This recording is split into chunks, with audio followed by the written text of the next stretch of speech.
कृष्ण कृपामूर्ति अभय चरणारविंद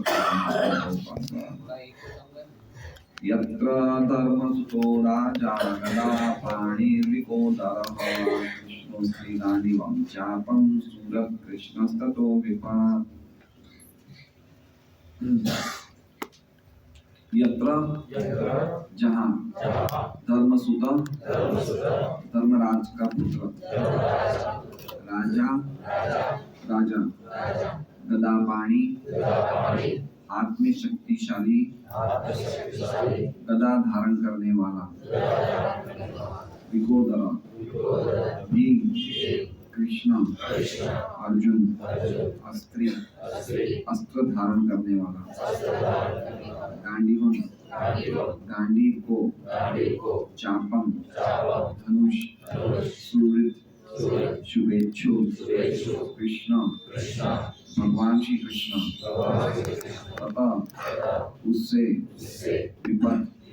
विपत्ति अनुवाद। ओ अटल काल का प्रभाव कितना अद्भुत होता है, इसे काटा नहीं जा सकता। नहीं तो धर्मराज के पुत्र युधिष्ठिर, गदाधारी महान योद्धा भीम तथा गांडी अस्त्र धारण करने वाले बलशाली महान धनुर्धर अर्जुन एवं सबसे बढ़कर पांडवों के प्रत्यक्ष हितैषी भगवान श्री कृष्ण के होते हुए विपत्तियां क्यों आती। ओम अज्ञानतिमिरान्धस्य ज्ञानाञ्जनशलाकया चक्षुरुन्मिलितं येन तस्मै श्री नमः।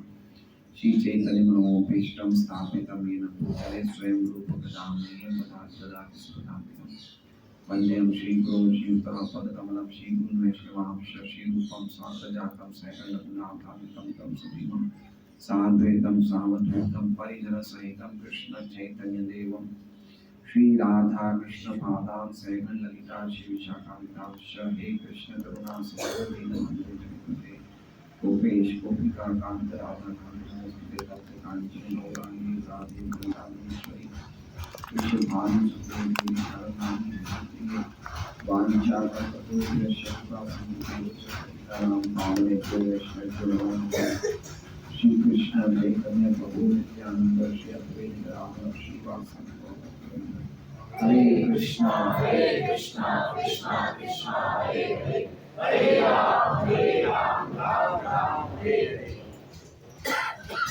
सभी भक्तों को प्रणाम। तो कल हमने देखा कि कैसे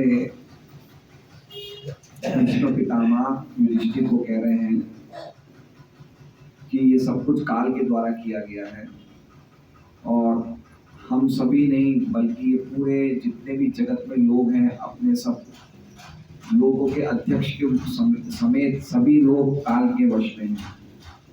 और क्या उसकी किनके साथ तुलना करी गई थी नरपत जी? जैसे बादलों का समूह वायु के वश में है, उसी प्रकार हम सब काल के वश में हैं। तो अब हम आगे देखते हैं युधिष्ठिर आगे क्या कह रहे हैं। काल का प्रभाव कितना आश्चर्यशाली है वो युधिष्ठिर इस श्लोक से व्यक्त कर रहे हैं कि काल का प्रभाव कितना आश्चर्यशाली है। तो इस श्लोक की जो मेन थीम है वो है आश्चर्य। क्या है? आश्चर्य। आश्चर्य होता है हमें कभी कभी, तो आश्चर्य का क्या होता है, जैसे एक होता है कारण और एक होता है कार्य, है ना। भगवद गीता के भी 13वें अध्याय में 21वां 22वां श्लोक है, कार्य कारण कर्तृत्व हेतु प्रकृति उच्यते।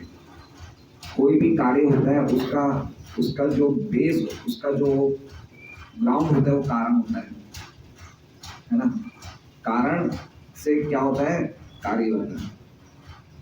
लेकिन इसमें युधिष्ठिर महाराज तो भीष्मदेव बोल रहे हैं कि आपके साथ जो हुआ वो कार्य दिख रहा है हमें कि आप पे विपत्तियां आई, लेकिन कारण नहीं दिख रहा है ना।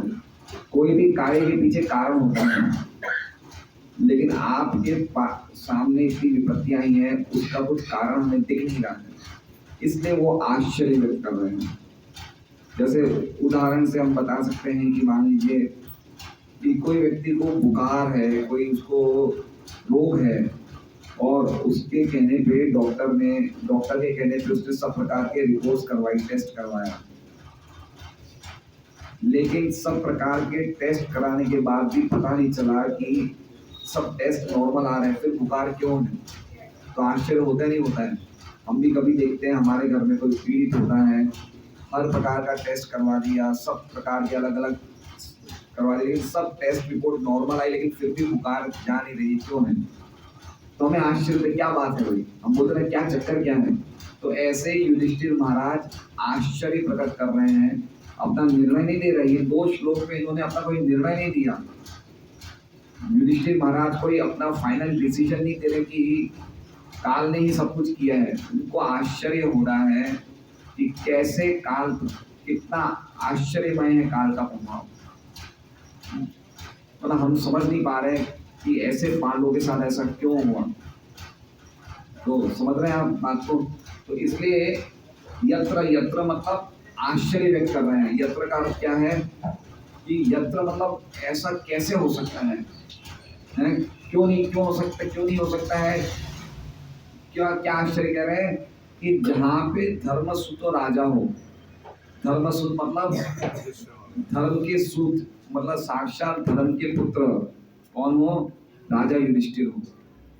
तो सबसे पहले क्यों आश्चर्य व्यक्त कर रहे हैं कि उनके पास पुण्य का पूरा बल था, धर्म का पूरा बल था, गलत काम उनकी तरफ से कभी नहीं हो सकता है। तो कौन सा बल है उनके पास? धर्म का है बल है, पुण्य का बल है, अधर्म और पाप का बल बिल्कुल नहीं है। इसलिए उन पे विपत्ति क्यों आई? फिर कह रहे हैं कि खाली इतना ही नहीं था, गदा पाणी विकोदर, उनके पास शक्ति का भी बल था, शारीरिक सामर्थ्य का भी बल था। इसलिए उनको एग्जाम्पल किसका दिया है? भीम का। भीम मतलब उनके पास कोई भी ऐसा नहीं भाई, एक व्यक्ति बिल्कुल सही रास्ते में चल रहा है लेकिन वो बिल्कुल कमजोर है तो कोई भी उसे दबा दे, ऐसा भी नहीं है। धर्म भी है साथ में और साथ में बल भी है ना। और इतना ही नहीं है, कृष्णो स्त्री गदा पाणी, गदा मतलब गदा, पाणी मतलब पाणी का अर्थ क्या हुआ? हाथ। हम बोलते हैं ना पाणी ग्रहण संस्कार, पाणी को संस्कृत को हाथ में पाणी बोलते हैं। गदा मतलब भीम की गदा उनके हाथ में रहती थी। वृकोदरा, वृकोदरा मतलब उनको उनके जो अग्नि थी पेट में बहुत जल्दी, मतलब बहुत जबरदस्त पचा लेती थी वृकोदरा। तो जहाँ पे धर्म का बल हो, युधिष्ठिर है, जहाँ पे शक्ति का बल हो, भीम है। कृष्णो स्त्री, कृष्णो ये कृष्ण अर्जुन है, अर्जुन को भी कृष्ण कहा जाता है। तो ये जो कृष्ण लिखा है 3rd लाइन में, ये अर्जुन है। और अस्त्री मतलब अस्त्र धारण करने वाला। जहां पे अस्त्र धारण करने वाला कौन हो? अर्जुन हो। मतलब कहने का मतलब कि अर्जुन जहाँ पे मतलब युद्ध का पूरा कौशल जानते हैं, वो युद्ध कला में नैपुण्य है। पॉइंट ये है कि मैनेजमेंट में बिल्कुल एक्सपर्ट है वो। तो जहाँ पे धर्म का बल है, जहाँ पे शरीर का बल है, जहाँ पे मैनेजमेंट का बल है।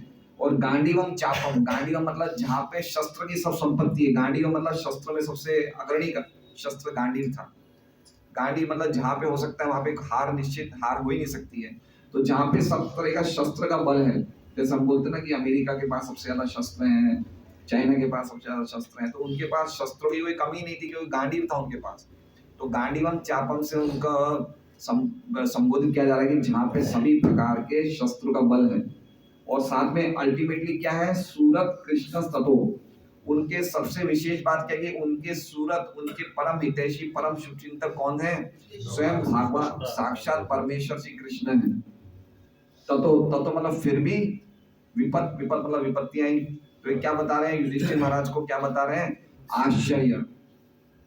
ये सब होने के बाद भी विपत्तियां आई। धर्म का बल, शरीर का बल, एक्सपर्ट मैनेजमेंट, शस्त्रों का बल, और साक्षात भगवान जिनके परमेश्वर हो, उनके भी कैसे विपत्ति आ सकती है? तो कितना आश्चर्य काल का बताओ,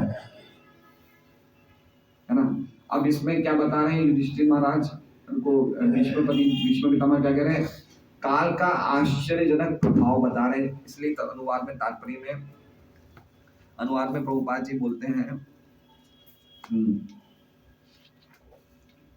ओ अटल काल का प्रभाव कितना अद्भुत है। ओ मतलब वो मतलब आश्चर्य। पूरी थीम इसकी, जितने भी आचार्यों ने इस श्लोक पे टीका लिखी, सबकी थीम में क्या है? आश्चर्य मेन है। क्या प्रभाव है?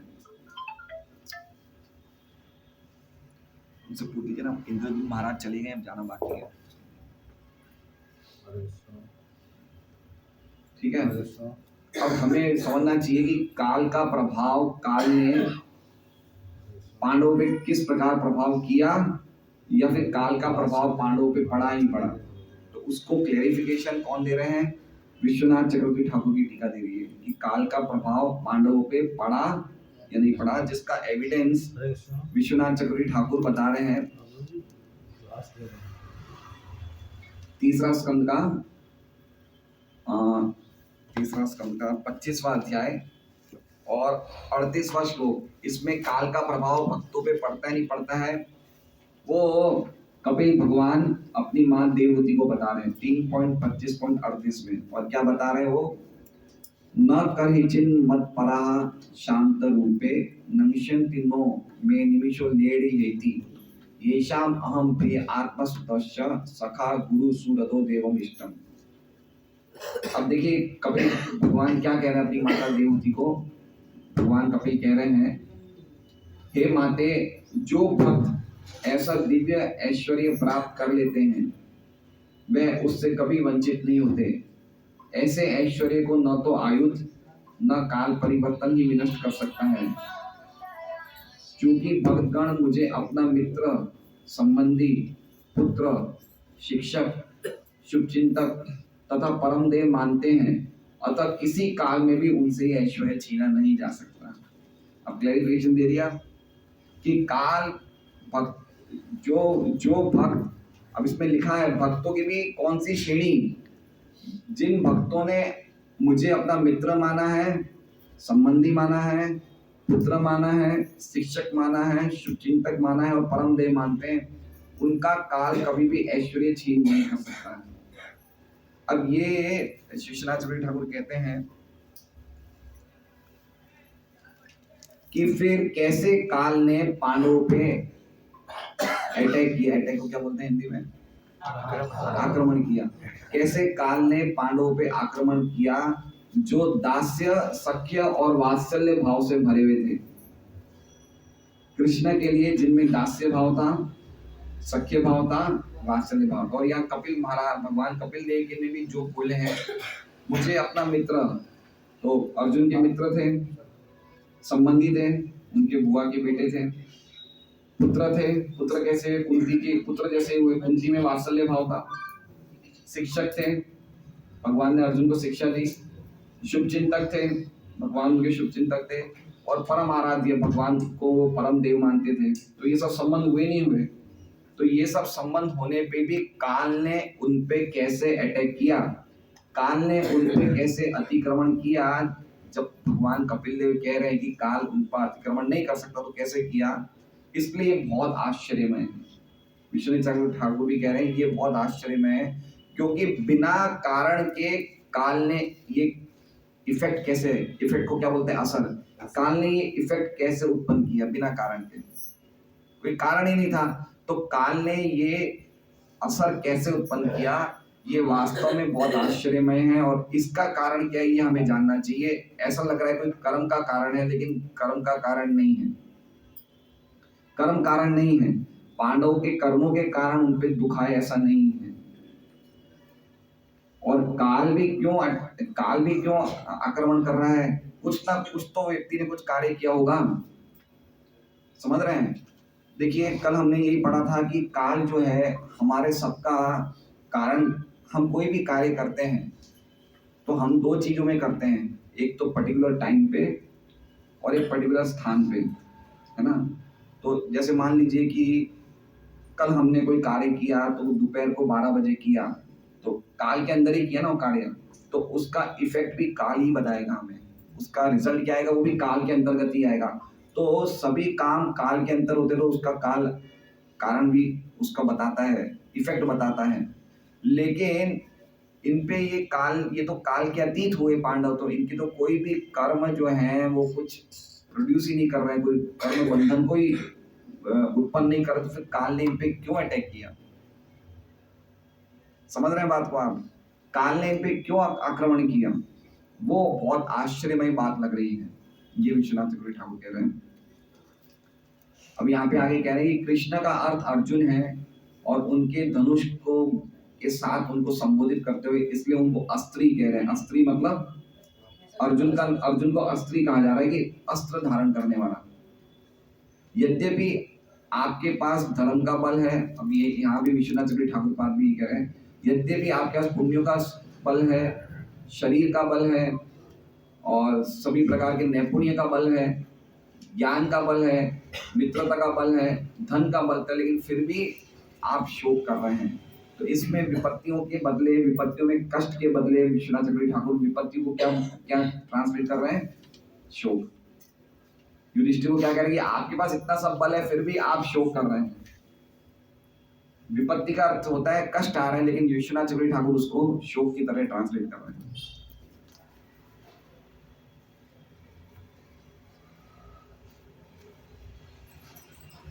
आप श्रीधर महाराज क्या कहते हैं, श्रीधर स्वामी, ये काल अब आपने देखा विश्वनाथ चक्रवर्ती ठाकुर जी भी आश्चर्य को व्यक्त कर रहे हैं। अब श्रीधर स्वामी क्या कह रहे हैं, ये काल असंभव को भी संभव करने में अत्यंत निपुण है। इस अर्थ का प्रतिपादन इस श्लोक में किया है।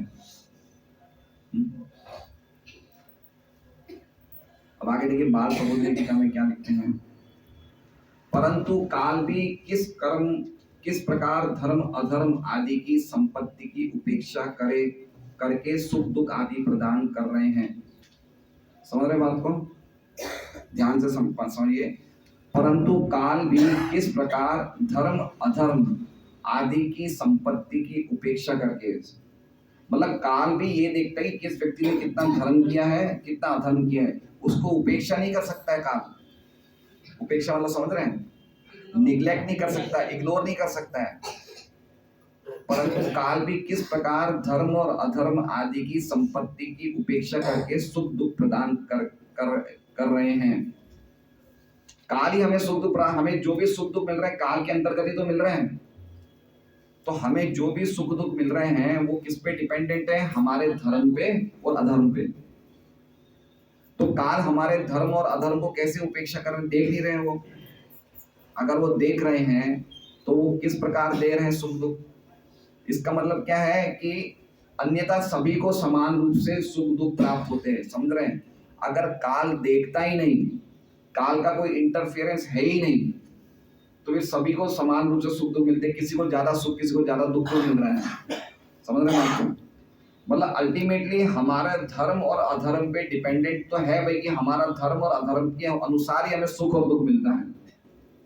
काल वो चीज को देख रहा है और उसके अनुसार ही हमें सुख दुख मिल रहा है।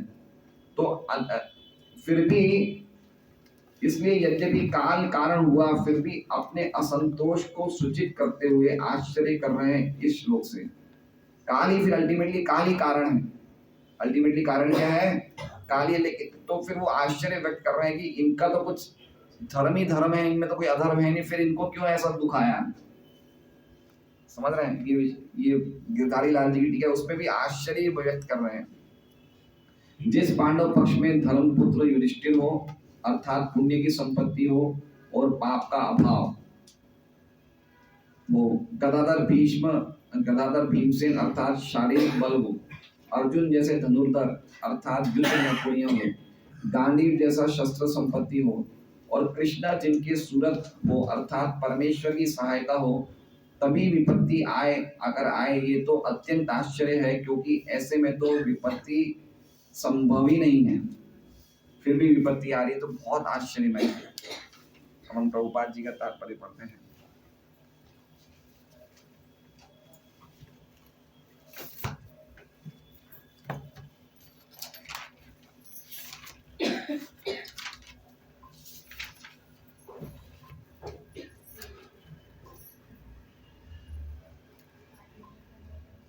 जहां तक भौतिक या आध्यात्मिक साधनों की बात थी, पांडवों के लिए इनकी कमी नहीं थी। भौतिक दृष्टि से अच्छी प्रकार से सुसज्जित थे, क्योंकि दो महान योद्धा अर्थात भीम तथा अर्जुन उनके साथ थे। तो ये कौन सी संपत्ति हो गई, भौतिक संपत्ति हो गई। उनके पास कोई भी प्रकार की कमी नहीं थी, अर्जुन और भीम उनके पास थे। आध्यात्मिक दृष्टि से राजा स्वयं धर्म के प्रतीक थे और इन सबके ऊपर पूर्ण पुरुषोत्तम भगवान श्री कृष्ण हितैषी के रूप में उनके लिए स्वयं चिंता करते थे। फिर भी पांडवों पर इतनी विपत्तियां आई। पुण्य कर्म की शक्ति, सज्जनों की शक्ति, कुशल प्रबंध क्षमता तथा भगवान श्री कृष्ण की प्रत्यक्ष अध्यक्षता में, अब देख रहे हैं प्रत्यक्ष अध्यक्षता, ये पॉइंट को समझना चाहिए कि भगवान कृष्ण उनके प्रत्यक्ष अध्यक्षता मतलब उनके डे टू डे अफेयर्स में भी भगवान कृष्ण पूरा इंटरफेयर कर रहे थे। उनके रोज के कार्य में भी पूरा उनको सलाह मशवरा किससे लेते थे? वो कृष्ण से लेते थे। क्या इतना जबरदस्त उनका भगवान से संबंध था। फिर भी विपत्ति आ गई। समझ रहे हैं? अभी हमारा हम कोई सलाह लेके हम बोलते हैं बड़े बुजुर्ग से सलाह लेके काम करना चाहिए। हम किससे सलाह ले रहे हैं? कृष्ण से ले रहे हैं। वो पांडव साक्षात डायरेक्ट कृष्ण से सलाह ले रहे हैं। फिर भी विपत्ति आई। तो हर कारण था पांडवों को नास्तिक बनने का। आप समझ रहे हैं? कोई व्यक्ति भगवान से उसका विश्वास क्यों उड़ जाता है? वो हर प्रकार का कारण था पांडवों के पास कि जो डायरेक्ट कृष्ण से सलाह ले रहे हैं उसके बावजूद उनके जीवन में ऐसा है। तो कोई व्यक्ति आज की तारीख में सामान्य व्यक्ति तो कब का वो भगवान से विश्वास छूट जाता उसका।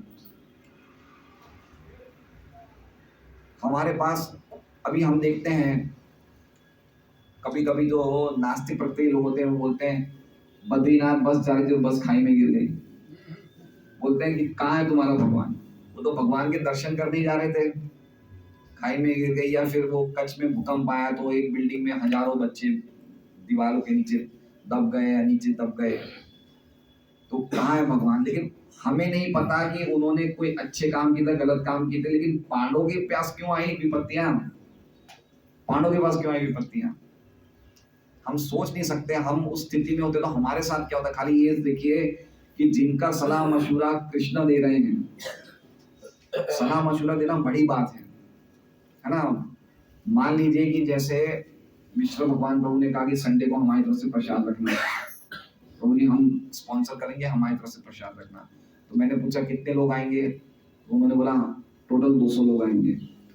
तो हमने 200 लोगों के हिसाब से प्रसाद बनाया, लेकिन 100 लोगों में ही प्रसाद खत्म हो गया। कितने लोगों में खत्म हो गया? अब उनके जो रिश्तेदार है वो भूखे रह गए। तो किस पे ये दोष किस पे मानेंगे? प्रभु जी मैंने तो आपको 200 लोगों का बोला था, आपने 100 लोगों का बनाया। ये तो आपने कैसे किया? रिश्तेदारों के सामने मेरी नाक डाउन हो गई, बिना प्रसाद के सब रह गए। तो उनको कितना खराब लगेगा, है ना। तो ऐसे ही पांडवों के पास हर रीजन था ये बताने के लिए कि कृष्ण आप क्या, हमने आपकी सलाह के हिसाब से सब काम कर रहे हैं, तो हमारे जीवन में ऐसा क्यों हुआ? किसी को सलाह देना, किसी को मशवरा देना, कुछ अपने मुंह से स्टेटमेंट देना, उसकी बहुत कीमत है। कोई भी अथॉरिटी कोई बात बोलता है उसकी कीमत होती है। मुझे अच्छी तरह याद है बहुत साल पहले हम लोग वृंदावन गए थे, 11 साल पहले की बात है। तो एक भक्त थे, मैं उनका नाम नहीं बताऊंगा। तो उनकी वाइफ गर्भवती थी। तो मुझे प्रणाम करने आए दोनों। तो मेरे मुंह से ऐसे निकल गया कि बेटा होगा। और बड़ा खुश हो गया, बोले प्रभु जी ने बोला बेटा होगा बेटा। उसने सब आशा के पुल बांध दिए, बेटा होगा बेटा होगा। और 1 महीने बाद ही यात्रा के बाद ही वो आए तो बेटी हो गई। तो उसका फोन आया मेरे पास, बोले प्रभु जी आपने बेटा बोला था, बेटी कैसे हो गई? अच्छा फंस गया मैं। वो सीरियसली 2-3 बार बोला प्रभु जी ऐसे कैसे हो गया, आपने बेटा बोला। अरे मैंने बोला भाई मैं तो पति। अच्छा फिर मुझे ध्यान है कि भाई ऐसे स्टेटमेंट्स नहीं देने चाहिए इस तरह के। बहुत कीमत होती है स्टेटमेंट्स की। कोई व्यक्ति पकड़ लेता है उन स्टेटमेंट्स को कि आपने बोला था।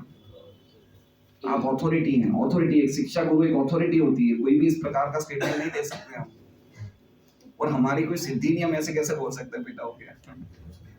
तो भगवान उनको दे रहे हैं स्टेटमेंट्स, भगवान उनको सलाह दे रहे हैं, भगवान उनको सब बता रहे हैं, उसके बावजूद विपत्ति आ रही है।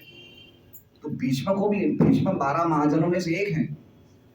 उनको आश्चर्य है कैसे संभव है ये लोग त्रिकालज्ञ होते हैं, देख सकते हैं ये लोग कि पहले क्या हुआ था, बाद में क्या होने वाला है, अभी क्या हो रहा है। उनको भी आश्चर्य हो रहा है कि इनके साथ ऐसा कैसे हो सकता है।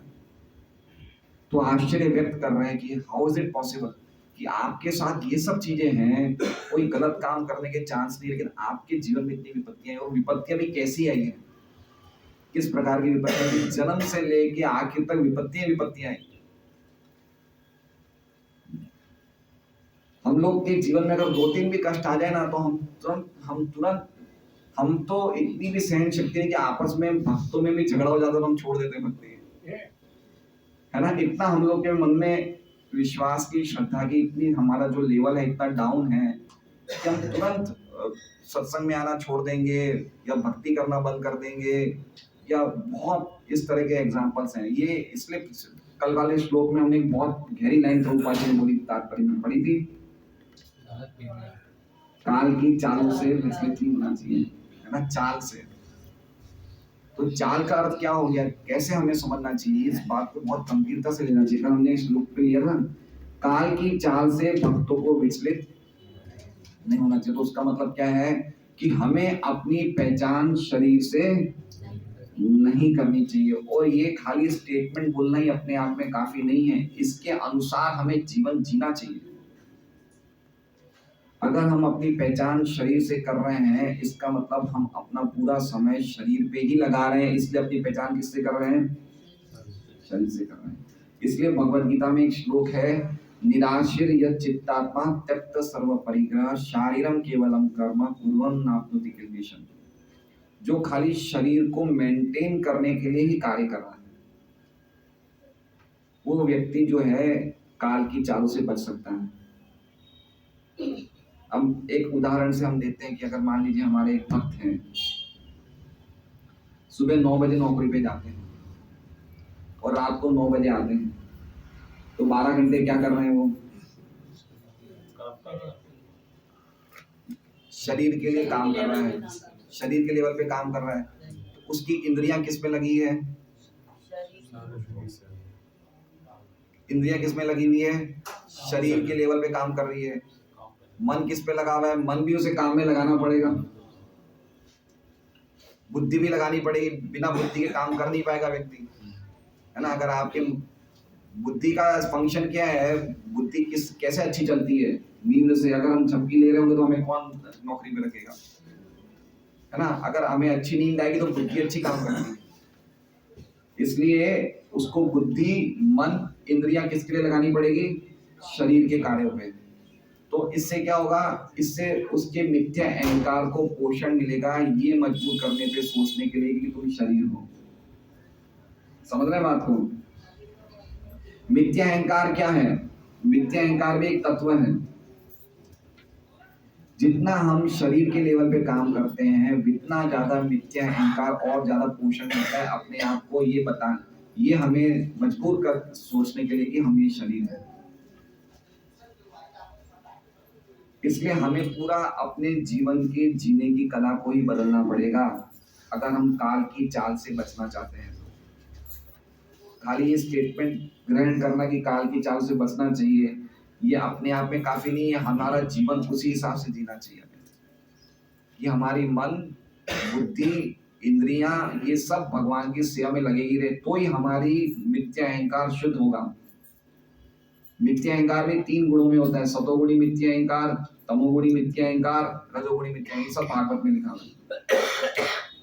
तो मन किससे निकलता है, मन किससे निकलता है, सतोगुणी मिथ्या अहंकार से। इंद्रियां किससे निकलती है, रजोगुणी मिथ्या अहंकार से। और ये जो भौतिक तत्व है, ये जितनी भी फैसिलिटी हम देख रहे हैं, ये मेट्रोज बन रही है, फ्लाईओवर्स बन रहे हैं, नई नई गाड़ियां निकल रही है, नई नई मोबाइल निकल रही है, ये सब किससे निकलते हैं, तमोगुणी मिथ्या अहंकार से। तो अभी हमारा प्रगति किसमें हो रहा है, तमोगुणी मिथ्या अहंकार में। तो कैसे हम काल की चाल से बच सकते हैं।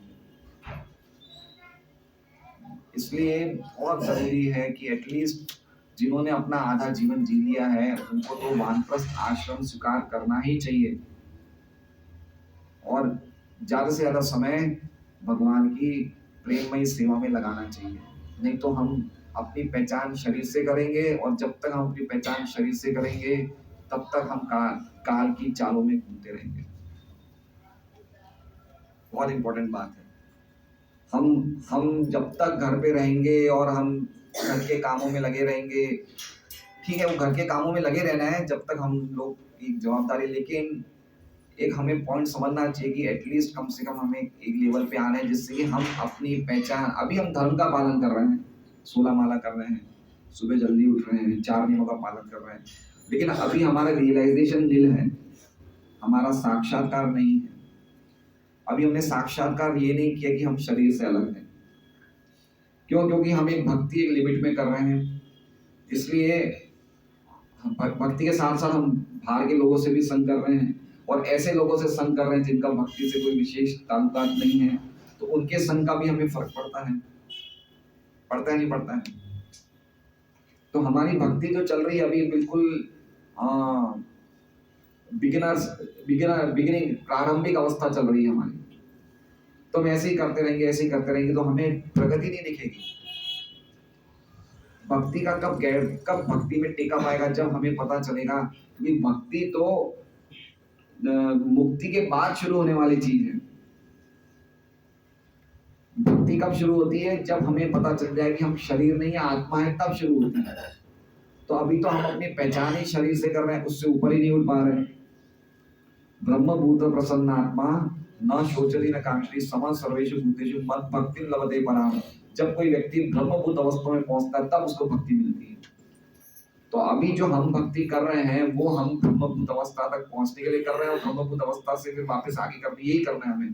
तो जो हम कर रहे हैं वो परफेक्ट है, लेकिन उसे तीव्रता से करना है, उसे क्वालिटी से करना है। नहीं तो हमारी पेंसिल शार्पन नहीं होगी, वो पेंसिल ऐसी की ऐसी टूटी रह जाएगी।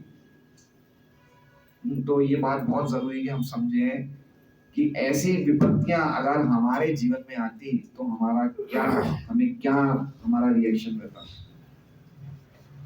ये सोचते हैं। ऐसी बात है।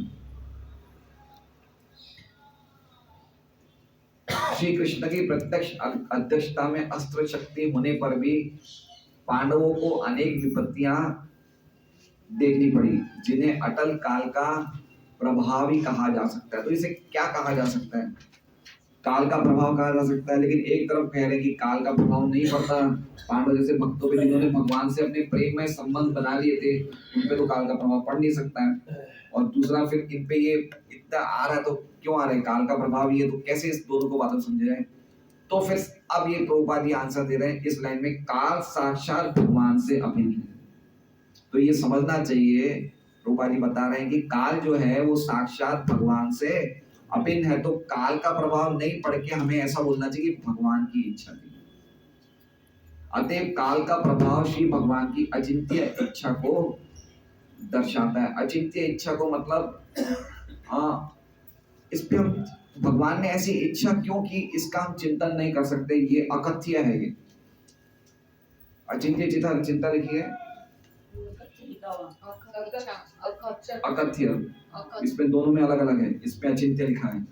अकथ्य मतलब मतलब जिसको हम वर्णन नहीं कर सकते, और अचिंत्य का मतलब वो भी एक तरह से मिलता जुलता ही है कि जिसपे हम सोच विचार नहीं कर सकते, ऐसा भगवान की इच्छा ऐसी क्यों हुई।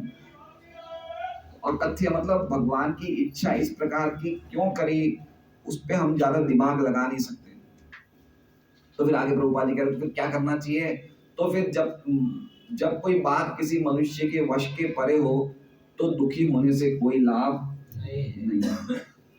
जब हमारे कंट्रोल में कोई चीज नहीं हो तो उस बात पे दुखी होने से कोई लाभ। इसका मतलब ये है कि जो चीज कंट्रोल है उस पे दुखी होना चाहिए। समझ रहे बात को? अगर हम धर्म का पालन, हमें ये नहीं सोचना चाहिए काल का प्रभाव क्या होगा हमें नहीं पता, हम धर्म का पालन नहीं करें। धर्म का पालन हमें करना है, हमें अच्छी तरह से धर्म का पालन करना है, क्योंकि काल अल्टीमेटली धर्म का ही अधर्म का हमारे सामने रिजल्ट लाता है। लेकिन अगर हम धर्म का पालन करते हुए भी कुछ ऐसी बातें हमारे जीवन में हो रही है तो उस पर हमें शोभ नहीं करना चाहिए। पॉइंट ये कह रहे हैं। इसको कैसे समझना चाहिए? ऐसे समझना चाहिए भगवान की इच्छा है। अल्टीमेटली भक्त लोग हर जगह भगवान की इच्छा को ही देखते हैं। भक्तों का विजन इसके अलावा कोई दूसरा होता ही नहीं है। प्रभुपाद जी झांसी में थे और उनकी फैक्ट्री इलाहाबाद के पास थी, केमिकल की, उसकी क्या कहते हैं, दवाई की फैक्ट्री। तो उसमें आग लग गई। तो प्रभुपाद जी को जब पता चला उनकी फैक्ट्री में आग लग गया तो प्रभुपाद जी ने खाली ये श्लोक का उच्चारण किया। कौन से श्लोक का? यस्याम अनुग्रामी हरिष्ये तदंशने, कि जिस पे भगवान कृपा करते हैं उसका धन सब कुछ हर लेते हैं। प्रभुपाद जी लगा कि मुझे अपनी फैक्ट्री में प्रगति करने की बहुत इच्छा थी, लेकिन भगवान की इच्छा थी कि मैं प्रचार में लगूं, तो प्रभुपाद जी ने बोला कि फैक्ट्री भगवान ने मेरी जलवा दी। पॉइंट समझे कि फैक्ट्री चलना बड़ी बात है ना, किसी का हमारी कोई दुकान हो, दुकान जल जाए तो कितनी बड़ी बात है, लेकिन प्रभुपाद जी ने ये श्लोक का स्मरण किया कि ये भगवान की इच्छा है। इस तरह से हमें समझना चाहिए कोई हमारे जीवन में कोई इस प्रकार की घटनाएं आए जो हमारा कंट्रोल नहीं है, तो उसको भगवान की इच्छा समझना चाहिए कि भगवान परम कल्याण, भगवान का परम मंगल है, इस भावना से सोचना चाहिए। तो ये श्लोक में मेन जो थीम है वो है आश्चर्य की। हरे कृष्णा। श्रीमद् भागवतम की वांछकल्पतरुभ्यश्च कृपा सिंधुभ्यो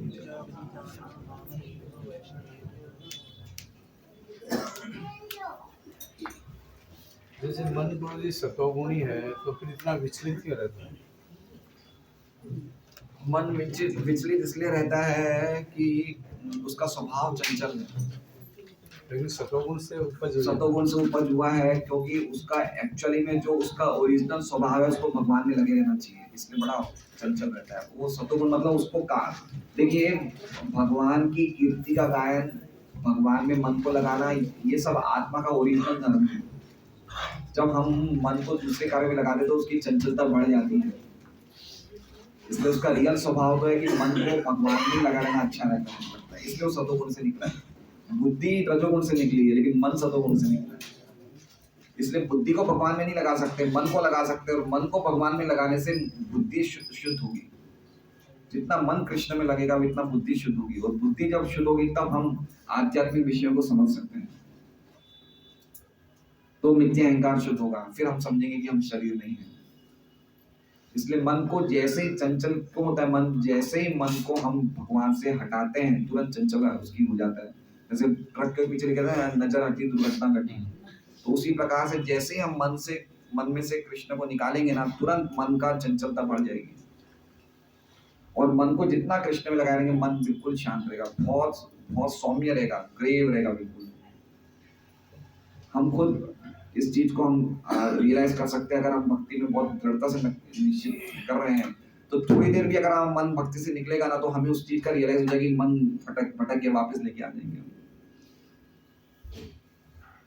और जब जैसे आपने भी बताया अपने खुद के धर्म अधर्म के हिसाब से सुख दुख मिलते हैं, लेकिन साधारणतया घरों में पति पत्नी पर दोषारोपण करती है, पति पत्नी पर दोषारोपण करती है, या बच्चों पे दोषारोपण करते हैं कि तेरे चलते ऐसा हो रहा है, जब से तेरे पीछे आई हूँ तब से दुखी हूँ।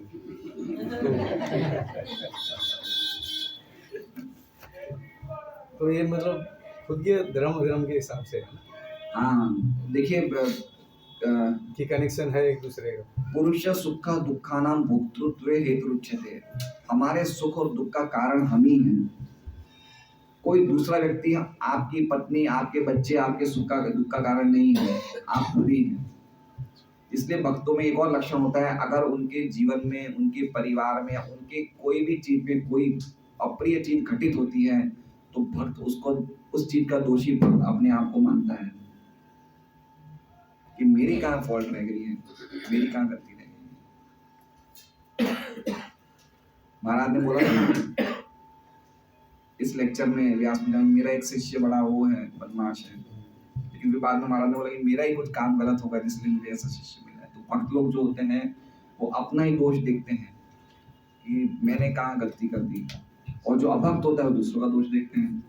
तो अगर पत्नी ऐसा बोल रही है आपके कारण हुआ है, तो फिर वो तो भक्ति में नहीं है, वो तो सामान्य लोग तो ऐसे ही होता है, एक दूसरे के दोषारोपण होता है ऐसा। तो ऐसा नहीं है कि उसके कारण हमें दुख मिल रहा है, हमारे कारण उनको दुख मिल रहा है, ऐसा नहीं है। हमें अपना दुख हम ही मिल रहा है, वो खाली डिलीवरी मैन है। जैसे मान लीजिए कि जयश्री माता जी ने ड्राइवर के साथ आपके लिए आम भेजे हैं आपके घर पे, और आम सड़े हुए भेज दिए हैं, तो आप ड्राइवर को गुस्सा दे रहे हो, गाली दे रहे हो, तो कोई मतलब नहीं है ना, ड्राइवर ने तो खाली डिलीवरी की है।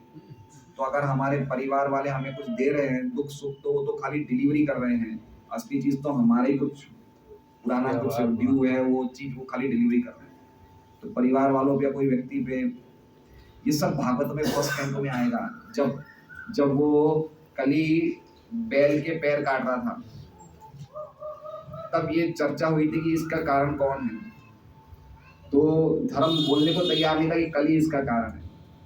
बहुत फिलोसॉफिकल टॉक्स है वो 14वें, 15वें, 16वें अध्याय में, बहुत ही फिलोसॉफिकल टॉक है। तो वो सब चीज हम पढ़ेंगे कि भागवत ऐसा विज्ञान है।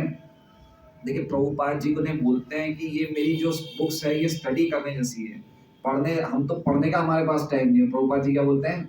स्टडी करना चाहिए, अध्ययन करना चाहिए, गहराई से पढ़ना चाहिए, समझ के पढ़ना चाहिए।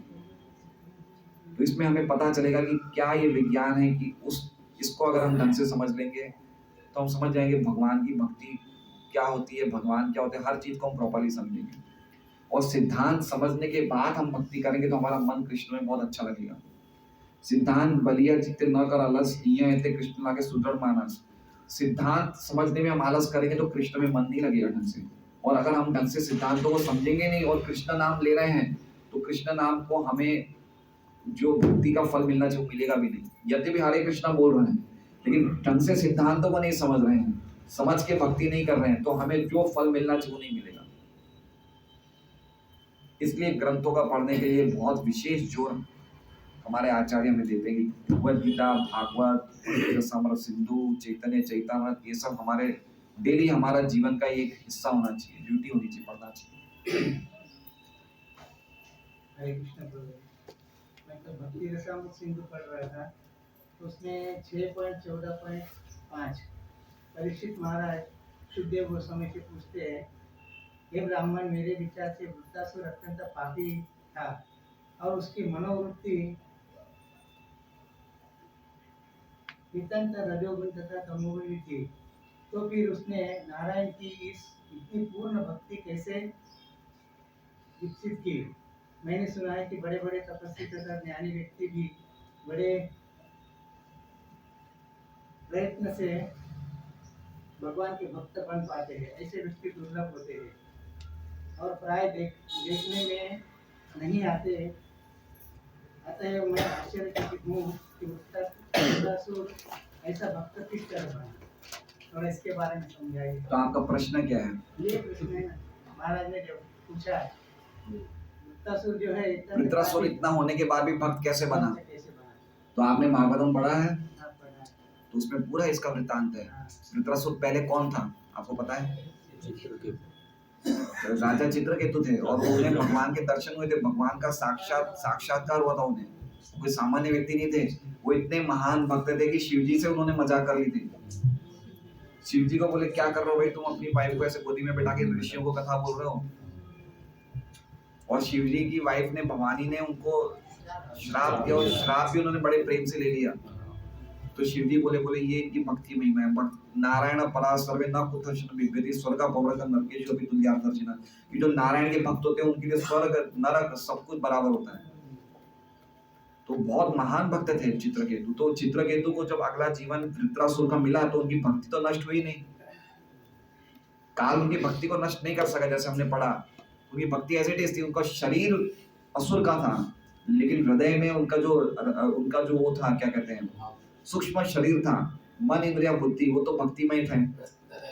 तो जब उन्होंने भगवान लड़ाई करी तो वापस उन्हें भगवान की वही बातें से स्मरण हो गई। तो उन्होंने वो वृत्रासुर इंद्र के बीच में जो युद्ध हुआ था तो उसमें असली देवता वृत्रासुर था, इंद्र तो असुर था। प्रभुपाद जी बोलते हैं वृत्रासुर उस युद्ध के बाद भगवान के धाम गया और इंद्र यही भौतिक जगत में रहा। देखा जाए तो वृत्रासुर देवता था, इंद्र असुर था। तो उनको शरीर असुर का मिला था लेकिन उनके भाव पूरे भक्ति के थे, क्योंकि भक्ति तो नष्ट होती नहीं है। हमारे मन के लेवल के हिसाब से हमें शरीर मिलता है। तो उन्हें शरीर तो श्राप के कारण मिला ऐसा, लेकिन उनकी भक्ति एज इट इज थी। भक्ति को, भवानी देवी के श्राप ने भक्ति को नष्ट नहीं किया। उनके शरीर को लोअर लेवल मिला। एक राजा के शरीर से वो थे विद्यापति थे।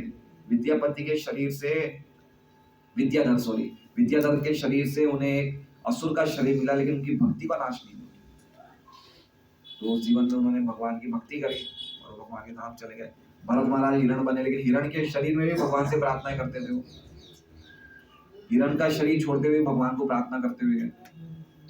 इसलिए भगवान कह रहे कौन थे प्रतिजानी न में भक्त प्रणश्यति, मेरे भक्त का कभी नाश नहीं होता है। इसलिए सवय मनः कृष्ण पदार विंदयो, अपने मन को कैसे कृष्ण में लगा रखना, यही हमारा पूरी पूरी प्लानिंग है कि जो हमारा सूक्ष्म शरीर है उसको ट्रेन करना कि कृष्ण में लगा रहे, मन इंद्रिया बुद्धि, मन बुद्धि अहंकार। तो ये आपका जवाब है उसका, बराबर है। हरे कृष्णा।